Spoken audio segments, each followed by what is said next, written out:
안타깝고 가슴 아픈 사건입니다. 짐승 같은 남편에게 혹사를 당하다가 내 딸이 사망했다. 한 유족의 절절한 호소의 이목이 모이고 있는데요. 팀장님, 이건 어떻게 된 사건입니까? 인천 연수경찰서에서 하고 있는 사건인데요.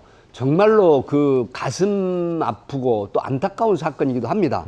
지금 그 60대 된 아버지가 어떤 얘기를 했냐면, 딸에게 성관계 동영상 촬영 강요하는 죽음으로 내몬 나쁜 사이를 처벌해달라, 이렇게 하면서 이제 고소장을 냈습니다. 근데 이 내용이 뭐냐면은, 이 30대 남성이 사실은 3년 전에 군에서 2021년 7월 달에 다른 사건으로 조사를 받다가 이 동영상, 야한 동영상을 공유하고 유포한 혐의로 이제 조사를 받아서 그 당시 아무런 처벌도 받지 않은 상태에서 강제 전역이 됐습니다.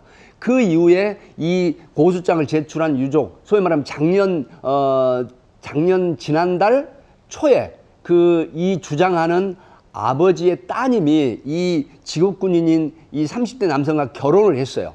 그런데 그 이후에 전역한 이후에 결혼을 했는데 계속해서 성인방송이라든가 그다음에 성관계 동영상을 찍어라, 그리고 성관계 동영상을 사이트에 팔아서 이 수입을 잡는 이런 형태이면서 하루에도 10시간 넘게 소위 말하면 성인방송을 하게 하는 강요나 협박, 그래서 공갈 강요 협박죄로 지금 인천 연수경찰서에 고소를 냈는데, 이게 SNS상에 상당히 확산이 되면서 정말로 전직 부사관 출신인 그 남편에게 대한 화살, 비판이 엄청나게 가해지는 그런 사건입니다. 충격적인 건 아내뿐만 아니라 아내 친구한테도 마수의 손길을 뻗었다고요?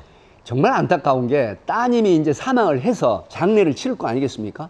근데 그 장례식장에 그 아내의 친구들이 모였어요. 근데 그때 거기에서 아버지에게 들려준 얘기입니다. 이게 뭐냐면, 아니, 아내의 친구인 나에게도 성관계 동영상을 찍자, 성인방송을 해라고 요구를 해서 그 뒤로부터 이 죽은 이 사망을 한 친구를 만나지 않았다, 이렇게 얘기를 했고, 또 많은 친구들이 하루에 10시간씩의 이 감금된 상태에서 이 성인방송을 시켰다라든가, 너무 힘들고 버티기 힘든에도 불구하고 협박이나 강요해서 했다라고 하는 이런 부분들이 폭로가 된 거죠.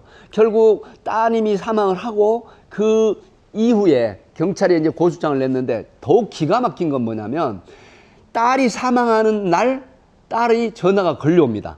그러니까 언일이니 얼굴 보자라고 하니까 이 딸이 아빠 너무 힘들어, 이렇게 하고 그래 그래도 그럼 만나서 얘기를 하자 그랬는데, 그날 저녁에 극단적인 선택을 해버린 걸로 발견이 돼서 이 아버지는 정말로 헤어나기 힘든 그런 어떤 고통에 지금 살고 있다, 이렇게 알려지고 있죠. 네, 이 남편이라는 사람은 혐의를 부인하고 있는데 장례식장에도 안 왔습니다. 어떻게 보세요? 사실 장례식장에 올 수가 없었겠죠. 네. 인간이기 때문에 장례식장에 올 수도 없었는데, 지금 여러 가지 이런 그 SNS상에 확산이 되고 보도가 되고 또 인천 연수경찰서 수사를 하고 있음에도 불구하고 주변에게 나는 억울하다, 정말 잘못이 없다, 소위 말하면 누명을 썼다, 이런 식으로 지금 소위 말하면 그 변명을 하거나 이런 형태인데, 장례식장에 적어도 자기하고 부부 사이이고 본인으로 인해서 극단적인 선택을 했다면 반성을 하고 마지막에 내 부인이 떠나는 마지막 길에 위로해주고 반성하는 이런 모습을 보였으면 유족들도 조금은 위안이 됐을 텐데, 반성하는 기미는 안 보이고 오히려 범행 사실을 부인하면서 반박하는 이런 모습이 소위 말하면 인면수심의 이런 인간이다, 이렇게 보는 거죠.